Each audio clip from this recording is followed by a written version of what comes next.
This is the Whole Care Network.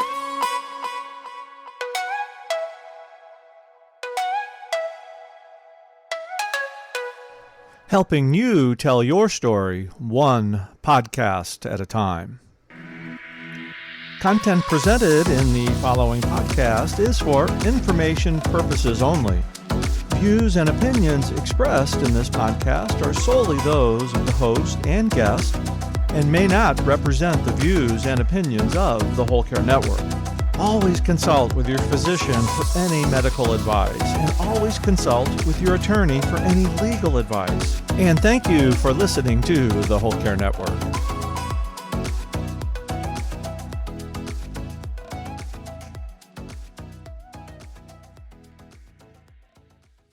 I'm not here just to console people. I really want you to see that there is a world of opportunity and success and excitement and passion, even while serving as a caregiver. Caring for aging parents or other loved ones while working, raising children, and trying to live your own life? Wondering how to find the time for your personal health and happiness? Well, you're in the right place. Welcome to the Happy Healthy Caregiver podcast, the show where real family caregivers share how to be happy and healthy while caring for others. Now, here's your host, family caregiver and certified caregiving consultant, Elizabeth Miller. Hello, everyone. Thanks for tuning in to the Happy Healthy Caregiver podcast, which is part of the Whole Care Network.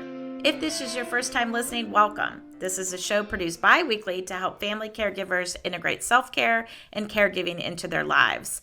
We are now available on the Whole Care Network streaming radio app. So if streaming radio is your thing, be sure to download the Whole Care Network app and you will get not only the Happy Healthy Caregiver podcast, but lots of other care-focused podcasts and music to energize you throughout your day.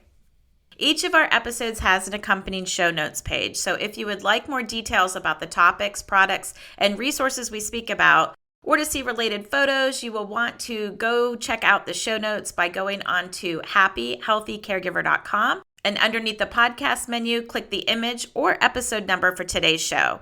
The link for the show notes will also be in your podcast episode's description. Does your company have employee resource groups and prioritize employee wellness? Well, if so, you may want to let them know that I offer an annual corporate support package that includes educational webinars, a caregiving panel, monthly group coaching calls, and more. I'm excited that employers are starting to get that working family caregivers need their support. And it also benefits employers as it's expensive to attract and train new employees, and supported employees are more productive and present. In the show notes, I'll link to my speaker page, which includes a speaker demo video. And if your employer likes what they see, they can use the Contact Us page to reach out to me.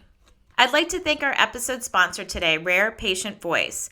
Do you want to earn cash in exchange for your opinion? Rare Patient Voice, or RPV, helps connect researchers with patients and family caregivers for over 700 diseases and conditions. For patients and caregivers, RPV provides the opportunity to voice their opinions to improve medical products and services while earning cash rewards. Rare Patient Voice, helping patients and caregivers share their voices. If you're interested, join the RPV panel by visiting rarepatientvoice.com/Happy Healthy Caregiver. For this episode segment of what I'm reading, I recently finished a book called House of Eve by Sadaka Johnson. And this is a historical fiction book about two young Black women and either the choices that they made or were made for them in the 1950s. One story is told by Ruby, a teenager in Philadelphia who is the first in her family who hopes to go to college, and the other is told by Eleanor in Washington, D.C., who marries into a wealthy family that has its own challenges for her. Their stories eventually collide, and I found that I learned a little bit about U.S. history in the process. What always surprises me is that some of these backward and antiquated procedures weren't all that long ago in our U.S. history. So I gave this 4 out of 5 stars, and I'm going to link to it in the show notes in case you'd like to check out the book, House of Eve. My favorite thing this week, well, I'm always talking about how technology is part of the care team because it can simplify our lives, and leave us more space for the things that we really want to do in life. If you are an online shopper, you may be leaving money on the table, frankly, if you aren't using a browser that I love. It's a plugin called Rakuten. And I think when I first started using it many years ago, it had a different name. I think it was called Ebates at the time. Well, Rakuten makes finding coupon codes and saving money when shopping like a no-brainer, which I love. It's a free browser plugin. It just goes right into my Google Chrome. And since I have been using it, I got curious to see how much money I had saved. And I have saved $638 in cash back. That's just cash in my pocket that didn't go to different retail stores. And this isn't even including all the money that I saved by applying the coupon codes during the time of the transaction. So it's likely way beyond that $638. Last month, I got $5.50 in cash just by making a hotel reservation that I was already going to make anyway. I'm going to share a link in the show notes, which is going to give you $30 after you spend $30. That's going to give you a nice head start on your cash back. Meet Peter Rosenberger, who has been a family caregiver for over 38 years for a spouse with severe disabilities. Peter is fluent in the language of caregiver and has navigated a medical nightmare that has mushroomed to 85 major operations, including the amputation of both of his wife Gracie's legs below the knee. In this episode, Peter recounts his experience attempting to admit himself to a mental hospital, discusses why caregiving shouldn't hinder us from embracing life, shares his strategies for finding moments of stillness and pursuing energizing hobbies, and outlines the ways he spreads hope among caregivers. Enjoy the show. Hello, Peter. Welcome to the Happy Healthy Caregiver podcast. It's been way too long, Elizabeth. So thank you for having me here. It's been way too long. In fact, I was thinking that you have not probably known this, Peter, but you've kind of been walking side by side with me throughout this caregiving season of mine. And I literally just grabbed this out of my closet. And for those on a video, you can see it's the Caregiver's Prayer. Oh, the Caregiver's Prayer. From your Hope for Caregiver, because this spoke to me, and I'm looking at it, and it was copyrighted 2014. I know it's from your book, one of your books, which I also have and have read. And this landed on me probably when I first even realized that I was a caregiver. At first I just thought I was a daughter, caring for mom. But anyway, it's been sitting in my closet. It's posted. I have this vision board, and then I have Peter's Caregiver's Prayer right underneath that. So well, that is very gracious of you. I remember when writing that because I was struggling with how to pray for myself. And, what do you pray for? I mean, what am I asking the Almighty for? Am I asking for Gracie's legs to grow back?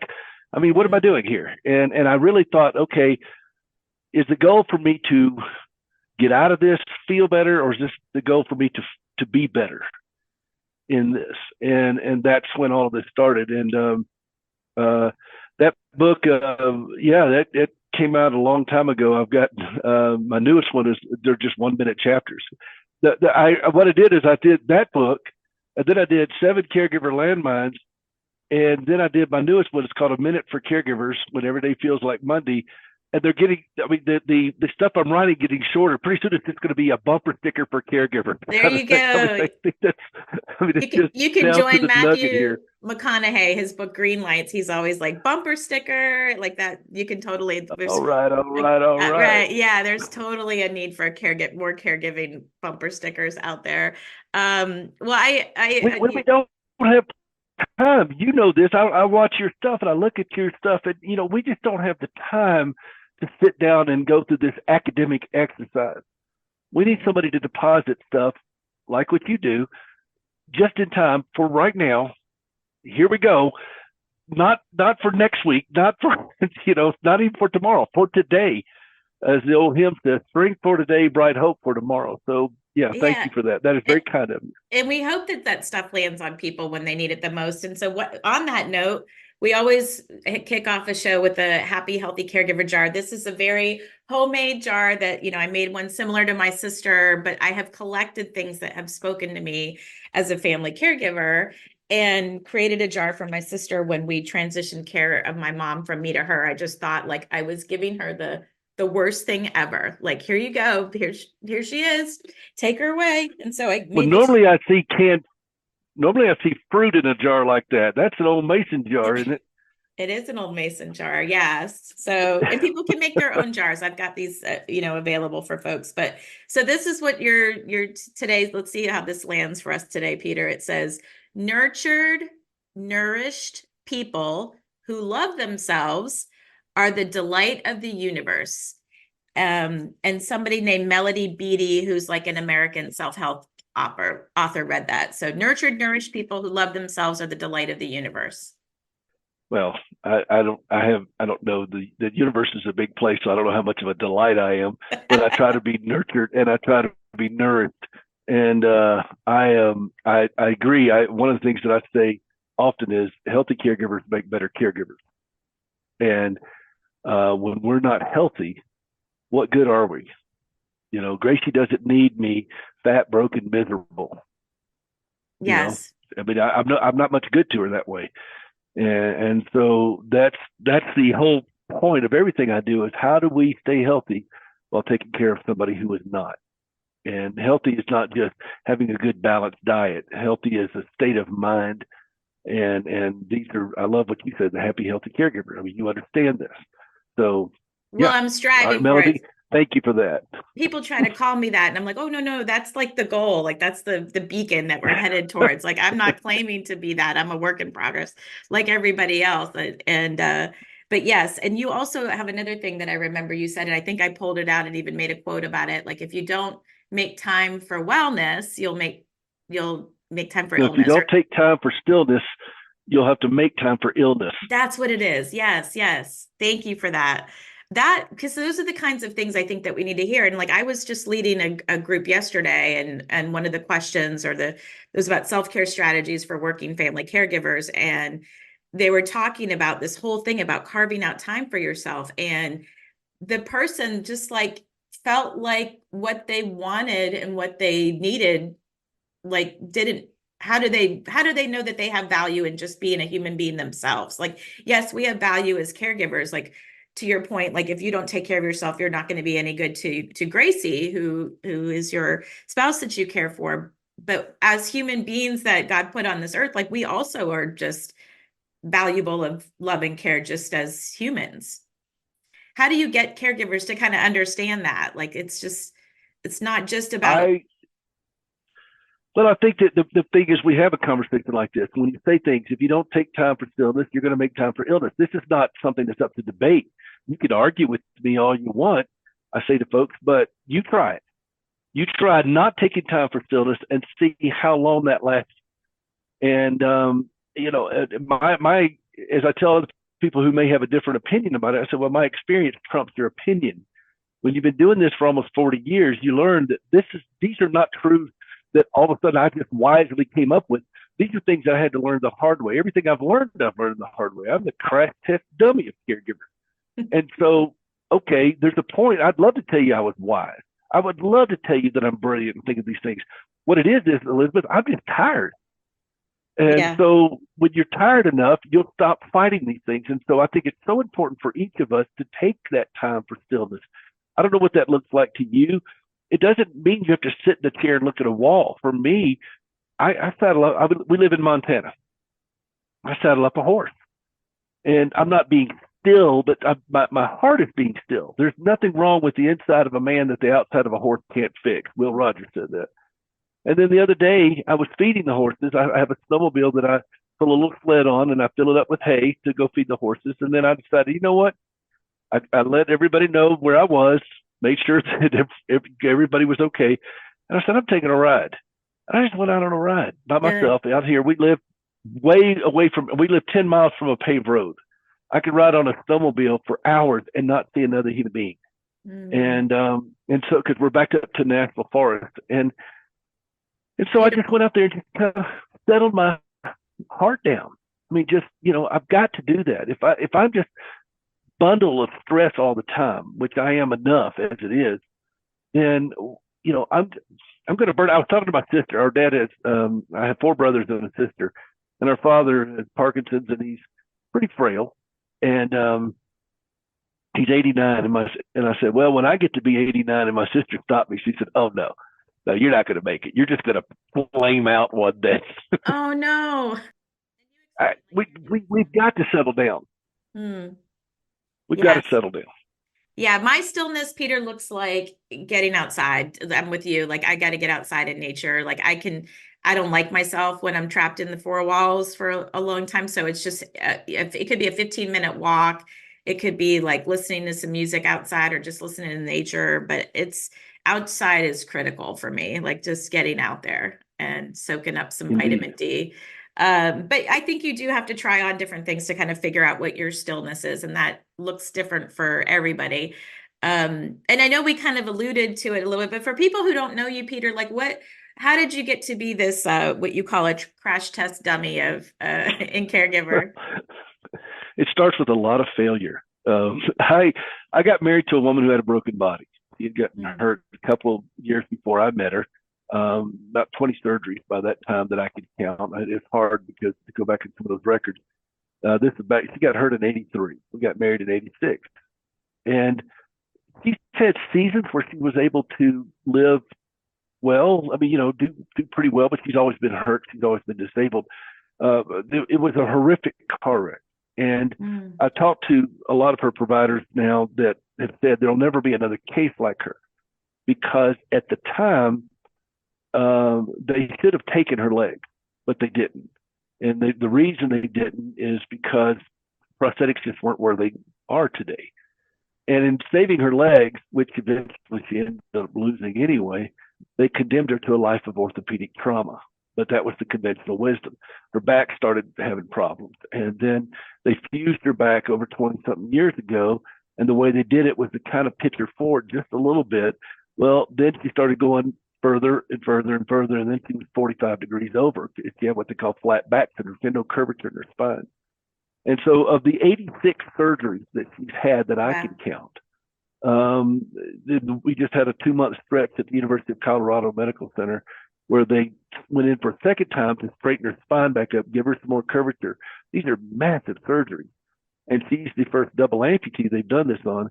But, Gracie would be the first to tell you there are worse things than amputation. She has great prosthetic legs, but the rest of her is just an orthopedic train wreck. She lives with pain all the time. She has so many mitigating things going on all the time. It's constant. It's relentless with her. And so over the years, I've had to deal with, all this stuff. She's had over 100 doctors treat her in 13 different hospitals, 7 different insurance companies, and all, you just name it. Yeah. And it doesn't show any signs of slowing down. That's why I look the way I look, Elizabeth. I mean, I'm only 30 years old. Don't let this happen to somebody you love. This sense of humor is key. I know I'm imagining that's part of how you've gotten this far, but that's kind of the question. It's like going through all of these things and knowing like there's maybe not an end in sight. Like how are you still standing, and what do you self-talk to yourself, and what is your strategy for resilience? Like how can I have what he's having is basically what I'm asking. Well, there's several things. One of them is my faith is a big part of what I do. A pretty goofy sense of humor has kept me alive with this, and also recognizing, and it's taken a long time to understand this, but there is great beauty in the midst of this, that life is worth living. There was this point where I realized that we're not going to get through this and then get on with our lives. This is our life. This is it. And I've been doing this since I was 22. So the question then becomes, okay, how am I going to live this life? What am I going to do? Am I just going to keep striving to get through this and just get through the day? Or am I going to be productive? I've written 4 books. I don't know I just finished an article this morning. I don't know how many published articles I've done, over something over, well over 100, I know, just in the last couple of years. I've produced 2 CDs. I've written songs that other people have cut. I have done all these things while serving as a caregiver. I have done interviews, Elizabeth, in the laundry room while cooking. I remember talking to a reporter at NBC while I was cooking a roast. And I've done all of this as a caregiver. And I make no apologies for the dishes you hear clanking in the background, because this is my life. That's real. And I've learned to adapt it. It's not a bad life, but it's a hard life. And many of the caregivers I see are just trying to endure till mama goes on to be with Jesus, and then we can get on with our life. And I'm thinking, no, this is life right now, today. Yeah. You're not guaranteed anything tomorrow. And so what are we going to make it count for? And I decided some years ago I was going to make it count. But it started, and I opened up my new book with me trying to check myself into a mental institute in Nashville. When we lived there for many years, and I was exhausted. I'd had a surgery that had gone wrong, and I was worn out. Nobody knew how to take care of me. Nobody knew how to take care of Gracie. And I was sick, and I wasn't getting any sleep. And finally, I went over to this place, and I asked them if they took walk-ins, and they looked at me kind of funny. And I thought, this is a mental health hospital. I mean, that's the question that gets the funny look, is do y'all take walk-ins? I mean, for heaven's sake. But I kept my mouth shut. I wasn't a smart aleck, and which took a great deal of constraint on my part. And they took me back to this room that looked like early Law and Order interrogation room. Oh, wow. And I sat there, and this counselor came in and said, well, what brings you here today, Peter? And you ever just verbally vomit, Elizabeth? You just let it all out. Well, that's what I did. And I let it all out. I mean, just everything. About an hour. Were there tears with that? Because my vomit would have a lot of tears. Oh, there was snot with it. Yes. It okay, wasn't good. just tears. There was snot. Yeah. And so can we say snot on your show, Elizabeth? Yes. And if you're a caregiver who hasn't cleaned up snot, then you haven't been doing it long enough. But it's that's what I say. Vomit, snot, pretty much. I get the trifecta. But it's I was kind of curious to what this counselor was going to say. I mean, here I am telling them I'm crazy. Please take me. And she looked at me and she said, very nice lady. And she said, well, we can't keep you here. And I was crestfallen. I said, well, why not? And I was arguing with her to admit me to I need respite. Yes, I'm desperate. I really wanted somebody else to bring me meals. I wanted just a quiet place to sleep. And I said, well, why not? She said, well, you're not crazy. And I said, well, you're going to put that in writing, because there's some people who want to see that. And she said, no, you're not crazy, but you are burnt out. And she said, I'll give you some counselors to talk to. And she gave me a list, and I took them, and I ended up going to one, and all he wanted to do was give me medication. And I'm like, screw this. And that's not going to help me. I need understanding. Yeah. You want to feel the feels, not numb them. Yeah. And I don't need to, I just need understanding. It's one thing to suffer. It's another thing to suffer and be stupid. And I've just turned that corner. I said, I'm tired of suffering stupidly. I'm tired of reacting. I want to learn to respond. Mm-hmm. And as I was leaving, she said, we've been giving out boxed lunches all day, and we got one left. It's tuna fish. You want it? Well, Elizabeth, I've never turned down a tuna fish sandwich in my entire life. and that record remains intact. Not even when my best friend and I, Dexter James Gwinsky II, we call him Wolf. He's a great American. We've been friends since we were 12. And Mom made us go over there and weed the garden for this lady in our hometown there in Anderson, South Carolina, up the road from you. And this lady was nuts.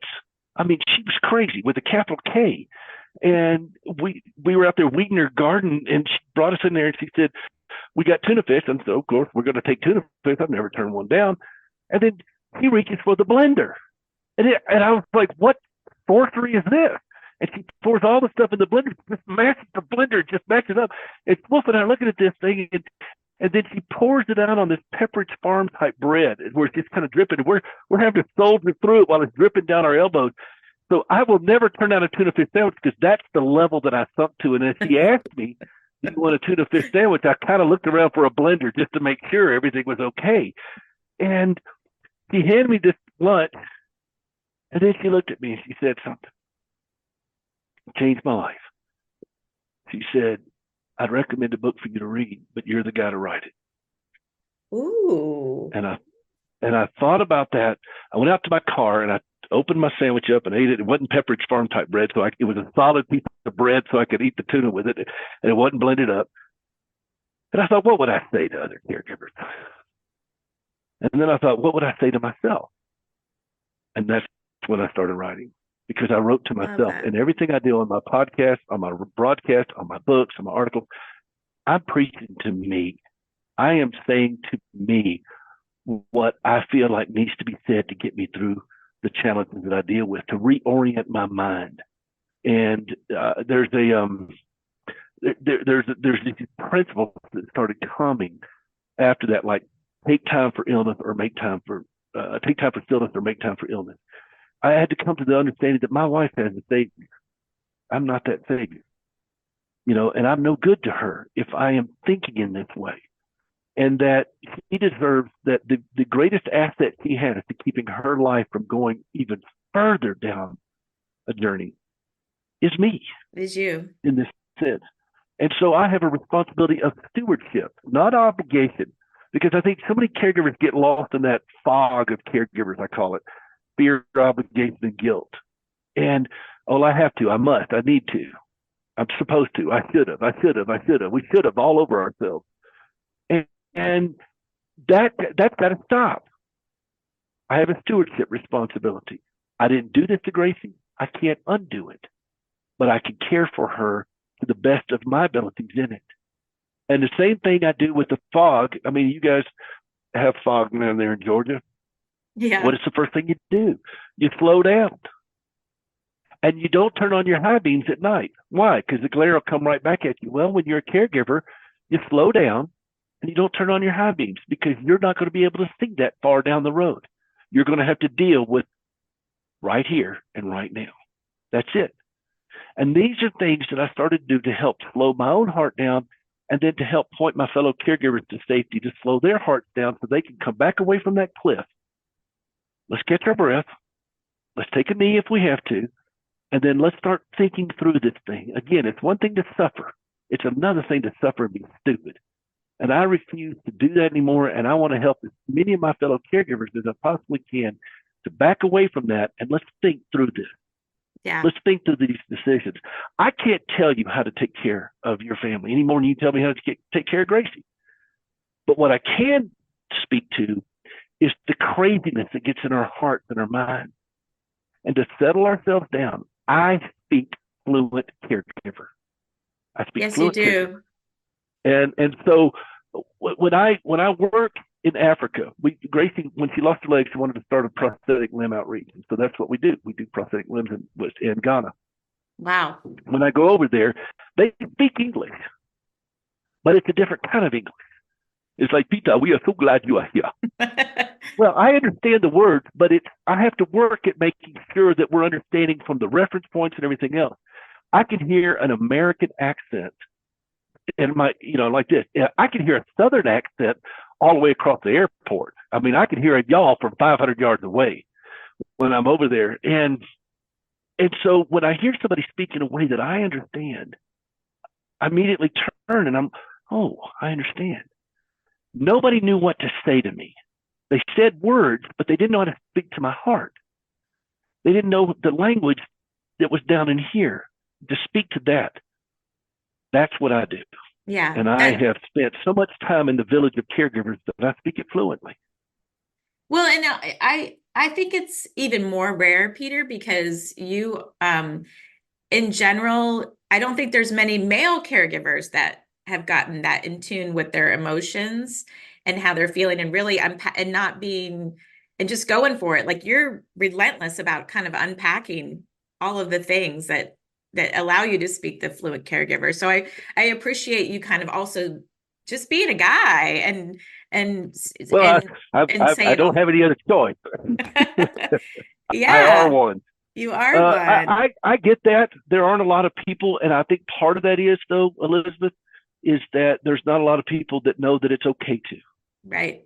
And I think that's your job and my job, is to help them understand that it's okay to. It's okay to unpack this and keep unpacking and go deeper and go deeper. You know, Solzhenitsyn said this. He was in a Russian gulag for 27 years as a political dissident. And when he was freed, he said, "Bless you, prison, for the change you made in my life. For there upon that rotting prison straw, I learned that the goal of existence is not prosperity, as we're told, but the maturity of the human soul." We're not going to stop unpacking. There's no need to. We can grow and we can grow and we can grow. But as long as we think that we are somehow imprisoned as caregivers, we'll never grow. It's when we realize that no prison, I'm not in prison in this. I'm not chained to Gracie. I'm tethered in the sense that I cannot go far from it. But within that tether, I chose to be extremely productive. And I want my fellow caregivers to do the same. I want them to understand the only thing holding you back truly is you, not your loved one's circumstances. Your mind is free. You are free to be as miserable or as joyful as you wish to be. And there will be days when you are swearing like Yosemite Sam. That's I've dated myself on that. And I, there are days when you're just cussing and fussing. I get it. But if you're willing to do this, there are days when you're going to see beauty and things of such preciousness and exquisiteness that it's going to enrapture your soul. Yeah. But you got to be willing to watch for it and look for it and wait for it. And you got to be willing to go into some very dark places to see it. Yeah. It's like, it literally is. I think two things can be true at the same time, right? Like you can have these really tough things happening and there can be some great joy in that. And I almost feel like the joy is even more vibrant because of the murk that it's all in. Like you're kind of scaling through and like, whoa, look at that little amazing thing that happened or that thing that we can celebrate today. It just shines brighter. I felt like the peaks of joy. I believe it does. I was out on horseback last fall before the snow came, and I was not hunting, but I was just riding. And the trails I ride on out here are pretty obscure. There's not a lot of people out here. And people say, "Do you watch Yellowstone?" I live it. I'm not saying we have a train station on the property. I'm not saying we don't. But I was out riding, and I go up this trail and into the national forest, and I cut over on a cow trail, and I was coming down, and I decided to go down into this ravine, and it's, I'm looking at a 50-mile view over to Big Sky, and then I see two spike elks. These are elks with just one point on their young ones, and then I heard a third one bugling, and I thought I was stunned by the richness of the moment that I got to witness this on horseback, doing something that, how many guys want to be a cowboy, kind of thing. How many people want to be able to get out? You love nature. And here I am in this kind of thing. Nobody gets, it is so rare for these kind of things compared to the amount of people in this world. And I just drank it, every bit of it in. Drank it in and my soul, I came back and Gracie said, "You have a good ride?" I was like, "Oh yeah." And my soul was recharged. Yeah, you're tired after riding, you're dirty and everything else. It doesn't matter. I was just, I couldn't hardly contain myself because I saw something of beauty and I was going slow enough to be able to see it. Yeah. Yeah. I totally can understand what that's like and feeling that. And I hope that I almost feel like if there was a church for caregiving, like you would be the preacher, Peter, because like I could listen to the stuff like the story, you're a storyteller, you've got, rich wisdom from your living in the trenches of caregiving. From failure. Yeah, we're failing forward. It's okay. Like, yeah. And the writing, I know writing was critical for me as a way to process it. So, if someone's listening to this and you want to kind of try that on to see if that works for you, there's a lot of different ways that you can just kind of spill it out on the page, even if you don't want to publish it, like just for yourself. It's really important, I think, to just kind of process it. Write it down. Exactly. I got a buddy of mine who's a caregiver for his wife. She just passed away last year. and he does bonsai trees, and What is that? everything is just the little trees they do at the Oh, Japanese gardens, yes. and everything is intricate. It's so tiny, but it's so intricate, and it's what it does is just settles him down. And I thought, what a tremendous gift. I got another friend of mine who collects driftwood and makes little things out of it. And another buddy of mine who took care of his wife with Alzheimer's, he takes little pieces of wood that he finds and he carves these little birds to remind us of the scripture that says, consider the birds of the air. They Wow. neither toil nor reap, but your Heavenly Father takes care of them. He's going to take care of you. You know, and it's just a little bird. You put it in your pocket. I've got a bunch of them, and I've given around to people. He's given out hundreds of them just as a reminder to say, you know, it's going to be okay. Well, and it's And therapy you don't for have him to be miserable. to be in Yes, very much so. there are things like that keep you in the present moment. Like, I am a support caregiver for my brother who has an intellectual and developmental disability. My parents are deceased, and Tom has got a passion for bingo. And I was kind of going to it just to, you know, spend time with him, you know, do things with him. But then I thought, you know what, darn it, I like bingo. And you know why I like bingo is because you dab those things, but it forces you to be in the That's present. a gateway gambling drug. That's a gateway gambling. You're going to be in Vegas before it's all over. Yeah, but it forces you to be in the present because you're going to miss something. And so just to kind of stop all that like traffic in your head, and the bonsai tree, like I could see, like you make a mistake, you're going to cut off the whole limb. Like you got to pay attention there. That's important. That's why I don't do bingo, by the way, because I'll be in Vegas. If Mama needs a new pair of legs, come on. No, I'm just kidding. No. But yeah, you're right. You have to find that thing that for you. And for me, I'm outdoors. I also am a pianist. I play. I write. I enjoy cooking. I enjoy the drive. I listen to audiobooks while I'm working. I'm taking classes. I've taken I don't know how many lectures now I've listened to. I'm studying theology. I took a class at Hillsdale College on C.S. Lewis. I'm a big C.S. Lewis fan. I'm doing all this on audio because I'm doing laundry and I'm doing all my tasks while I'm doing this, and because I refuse to stop pushing myself to learn and to grow. Yeah, that's intellectual self-care.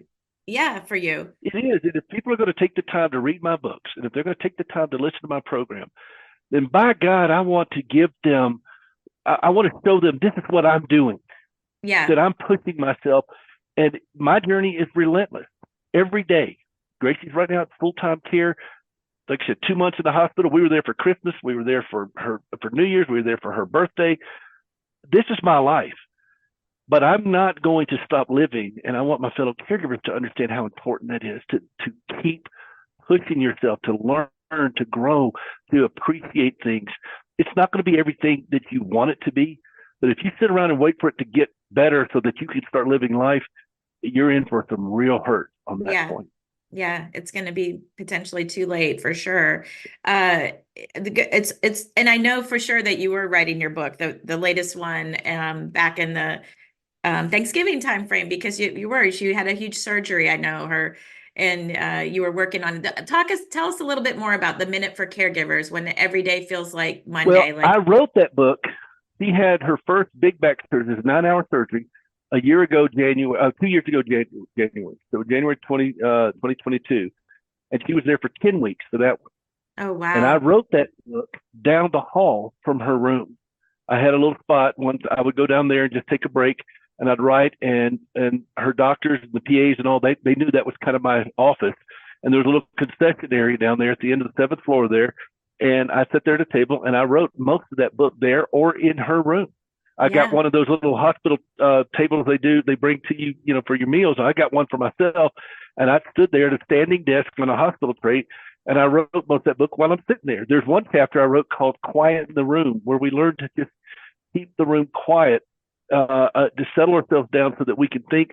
I wrote that in the ER while they were doing something with her, and it was not a situation where she was in crisis, but there was a lot going on. I brought my laptop. I knew we were going to be there for a while. So I'm literally right there beside her bed, beeping, everything else. She's got to sleep a little bit, but they're still monitoring her. And I'm writing an article called Quiet the Room. And in the ER, if I don't lead by example as a caregiver, then I really don't have anything to say to people. Yeah. And the people that listen to me and read my stuff recognize that yeah, I've logged in the time. And this is not theory to you or me, Elizabeth. This is how we do it. This is how we've done it. Yeah. And how we're going to keep doing it. And I'm okay with that. And being public about it, I think, helps hold us accountable as well. Like we've got that. It's not pressure because I signed up for it. You signed up for it, but it's chosen accountability. I think that and we have a responsibility, yes, a stewardship opportunity here again. That okay, what am I going to do with all this information I've amassed, all this experience? What am I going to do with it? Am I just going to keep it all like here, or can I share this with others so that they too can, go do their thing? There are songs that need to be written by caregivers. There are books that still need to be written by caregivers. There are all kinds of things that need to be done. And somebody's got to go to these individuals and say, like that lady said to me at a mental health hospital, I'd recommend a book for you to read, but you're the guy to write it. You are the guy to write it. You did write it. They're great books. I love all of them. And I feel like after talking to you, Peter, like I know hopefully the conversation's energizing you too, but I feel like it's like a Rocky Corner moment. I call it like Rocky Balboa, where you're in the corner, like a battered and bruised caregiver, and somebody's there kind of like, you've got this, and they're putting the water in your mouth and they're rubbing the sweat off and squeezing the shoulders and like, get back out there. And I feel like when I listen and read your stuff, like that's what that feels like for me. And how do more people get to hear you? Like, talk about your show. Hopeforthecaregiver.com. Hopeforthecaregiver.com. And, I'm not a there kind of guy. I'm a don't go down there kind of guy because I've been down there. That's a bad place. Don't go down there. But I really want to point caregivers to something. I'm not here just to console people. I really want you to see that there is a world of opportunity and success and excitement and passion even while serving as a caregiver. Amen. And I'm saying that logging in now nearly 40 years of this. So, you don't have to. Like, yes, you can. Like, you can go on vacation. You can do this. You can do like, there's a will, there's a way type of thing. That it is not about putting your life on hold. That's not a successful strategy for anybody to do that. And particularly with the technology, like what you're doing with me right here. The world is our oyster now. I mean, I'm in Montana, you're in Georgia. We're not limited by space and time anymore in the way that we used to be. And we can do things globally now. We should do that. You're doing it. I'm doing it. Why not somebody else? Yeah. And there's plenty of room for way more people to kind of join in because there's so many caregivers that you and I can't, even begin to even help touch all of those lives. You talk, I would switch the gears a little bit to self-care and before we kind of go through the lightning round of the self-care book, but you talk about how caregivers need to speaking in first person singular. Like can you expand on that? Like you shared that's well, one of your... Ask a caregiver, how are you doing? Well, we just got home from the hospital, or mama's doing okay, or our situation is this, or he's had a bad night. And I stop them and I say, no, I ask, how are you doing? And that's when the tears, that's when the stammering comes. And so I try to get caregivers to learn to speak from their own heart and do it slowly. It'll take a while. It takes getting used to. And I learned that at the piano because Gracie's a no kidding singer. I mean, a really good singer. And don't take my word for it. Go Google listen, her. Yeah. And she's done big stages. But when she kind of came off the stage for a while, and my pastor asked me to come play at church, and I've been playing since I was 5. That's where we both formally studied music, and I'm up there. But I've been playing for her for a lifetime. So I was hearing her voice in my head as I was playing the changes. I'm more of an improv player. And so I'm up there playing hymns in front of hundreds of people. This is, by the way, at the Covenant Church in Nashville where that shooting was.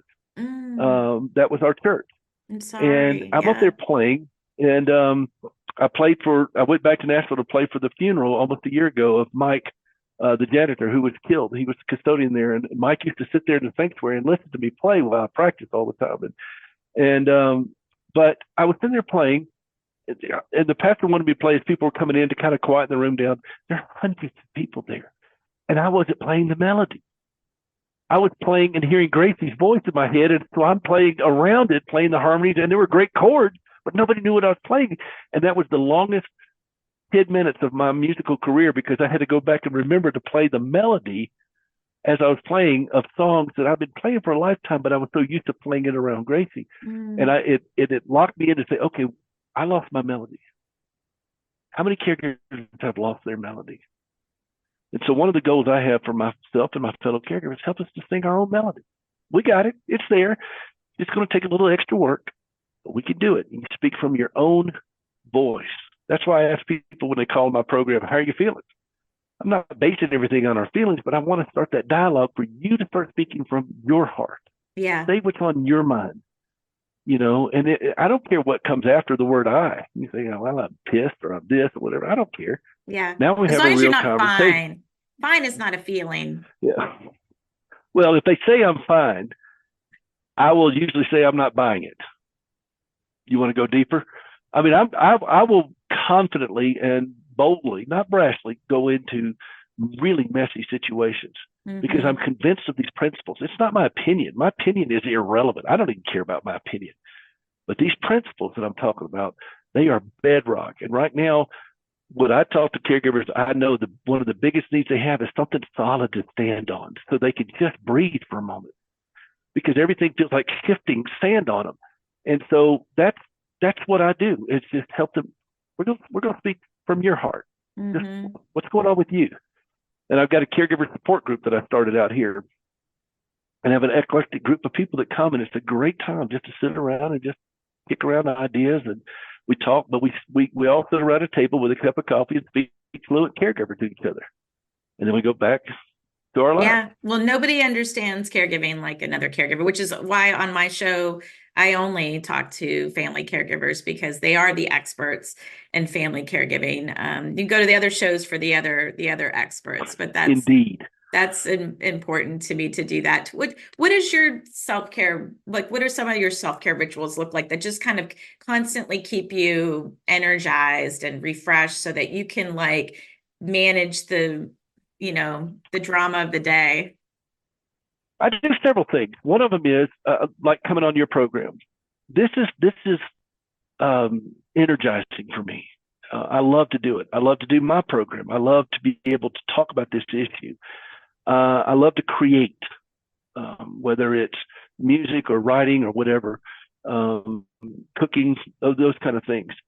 I also like to push myself intellectually.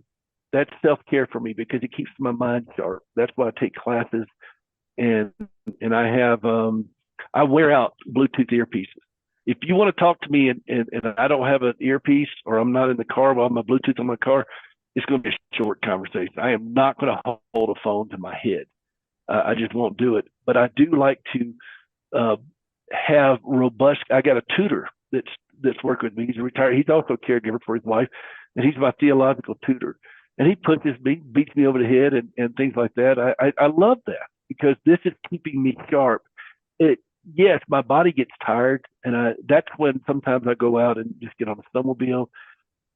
And where I live, I wake up every day to a 50-mile view. No kidding. We live way up in the Rockies, and it's an extraordinary view. And I'll see deer and moose and elk and everything else, and that helps settle my soul. I miss Nashville to a point. I mean, we don't have a Waffle House in the whole state. That's a problem. And Waffle House was a big part of my care routine. And, I miss that, but I don't miss the traffic. I don't miss the craziness. I was watching a following thing on social media. A friend of mine this morning, he's stuck on 75 trying to head out of Atlanta. And, that I don't miss. No. Every day when I drive to town, I see antelope. Turkey. The deer and the antelope. Yeah, I see it all. I see pheasants. I see it all. A bald eagle. And I saw a golden eagle once. I've only seen them one time, and they're massive. And so those are things that have kind of helped settle my spirit down and slow me down. I mean, I still work. I don't have a sitting desk. I have a standing desk. I'm always working. Yeah. We can't but change I think your that's type. part of You're type A, and probably I'm a type A. Like, we can't change our type. I've tried. Like, it's just, Well, you are who you are. rest and sleep are two different things. Yeah. That's really important for us to, I'd fall asleep at a moment's notice, but am I resting? Resting is knowing that it's going to be okay. As a friend of mine said in the caregiver group the other day, his wife was asking him for the 1000th time that day the same question. And he said, in his heart, he spoke to himself and he said, he's got this, just answer her question. And it was that he was resting and said, God's got this, answer her question. It's okay. It's going to be okay. It's going to be okay. And I thought, that's my self-care of reminding myself of where solid ground is and standing there and not being in a hurry to leave it. So good. So good. Well, I gotta ask you a couple, put you on the spot, Peter. Lightning round. Lightning round. Here we go. You ready? This is prompts from my I'm journal ready. because, people need to try on hopefully writing, and this is kind of a low entry point. When's the last time you asked somebody for help? I asked this week. At the end of last week, I signed a contract with some people to come on board, and I spent the money to help me with a lot of technical stuff. And then I got another friend of mine who helped me with some accounting stuff. And I said, look, I've got to offload this. I can't do all this, and I need your help. Yeah. So in the last week. Constantly kind of one of my little sub themes this year is say yes to less. And that's to, again, make more time for the stillness. I will steal that, Elizabeth. I'll give you credit for it, but I'm going to steal it. Steal it. Say yes to less. Oh, that's the best compliment. I love it. Yeah, say yes to less. Okay, so this one is like one of those monthly fun pages in my journal, but I pulled this one out for you because it says songs that make my heart sing. And I know you're a music lover. So when you need to just kind of like feel energized, like what do you turn on? What are the songs that make your heart sing? I have several program places in my car on Sirius. I listen to the Sinatra channel because I love Frank Sinatra, and who wouldn't? I don't want to be friends with people that don't like Frank Sinatra. and I listen to that. I've been listening to some good blues rock stuff that a friend of mine has put me on to. I love the hymns. I love to play the hymns. I love hymns that are done well. And then I got to tell you, when I turn on my wife's music, when I listen to her sing, and we've had a chance to record some great stuff, and her voice, that voice, even in the hospital when she was singing, she was kind of croaking a little bit because she was dry, but and I was just like, oh. And we sat there. I brought a keyboard into the hospital room. We had the best decorated room this year for Christmas. And I had a friend of mine let me borrow a keyboard, and I set it over in the corner, and we played Christmas songs, and she sang, it was, have yourself a merry, and she's singing that from a hospital bed, and I'm in the room. It's Christmas Eve, some friends were there, and it was spectacular. And I thought, I'm not going to stop playing music just because things are whatever. And so music is a huge part of my life, and I love listening to it. That's amazing. And I love the Doobie Brothers and Kenny Loggins and the Eagles too. Those are all good. Those are all good picks. I'll have to send you, I have a caregiver anthem playlist that when I hear songs, I think about caregivers, and I have compiled a playlist on Spotify and in Pandora for caregivers. Kelly Clarkson's "What Doesn't Kill You Makes You Stronger." It's probably on there.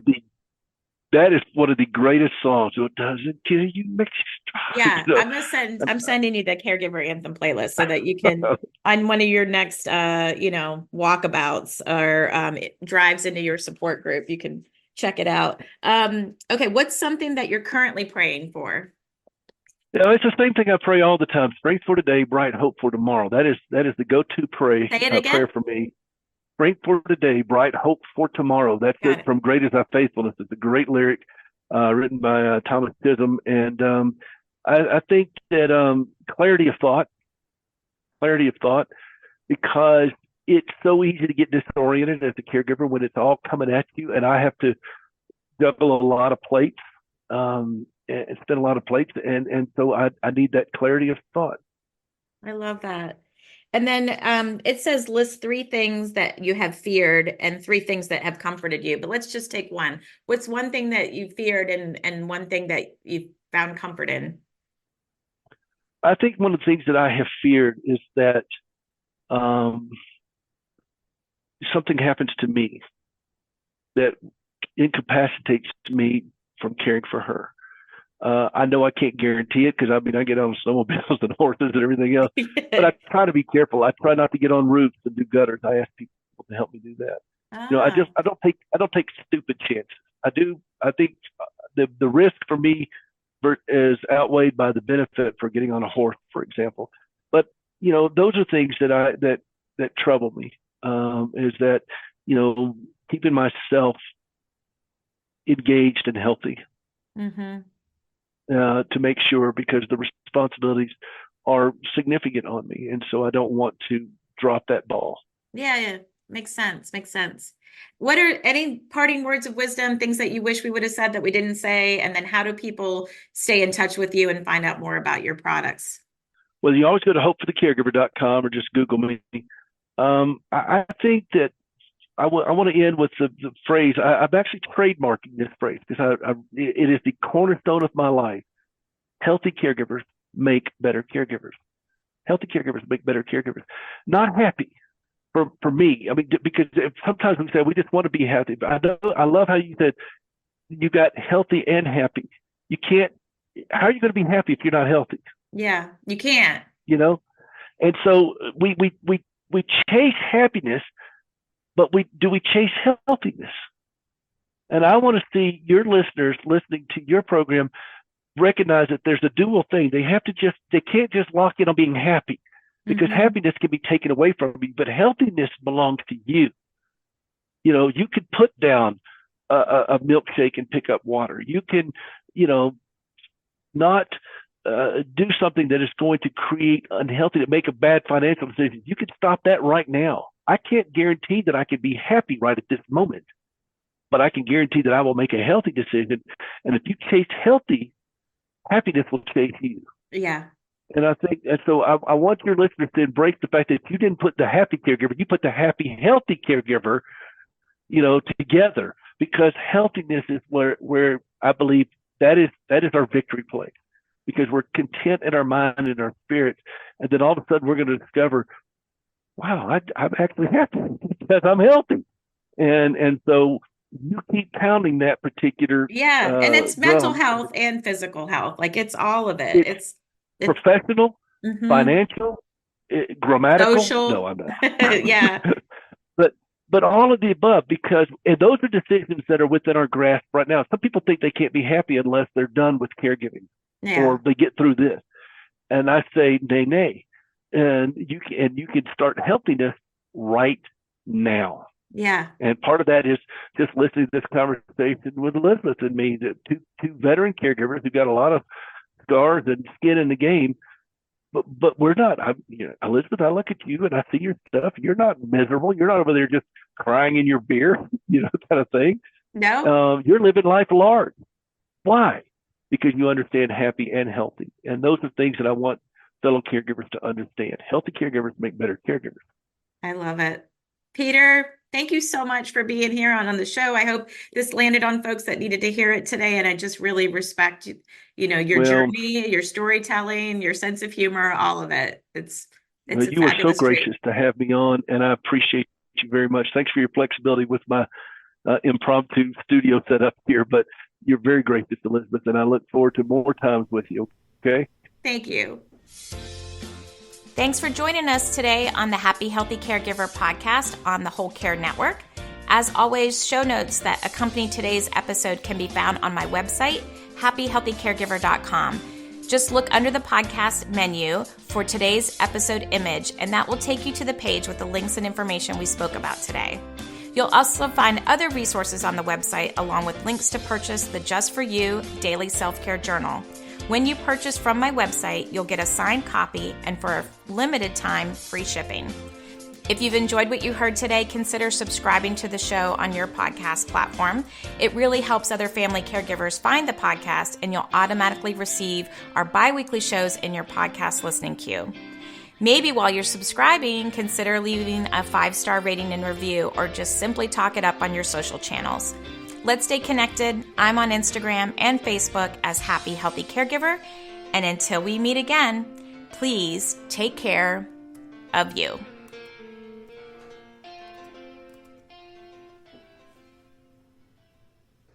This is the Whole Care Network.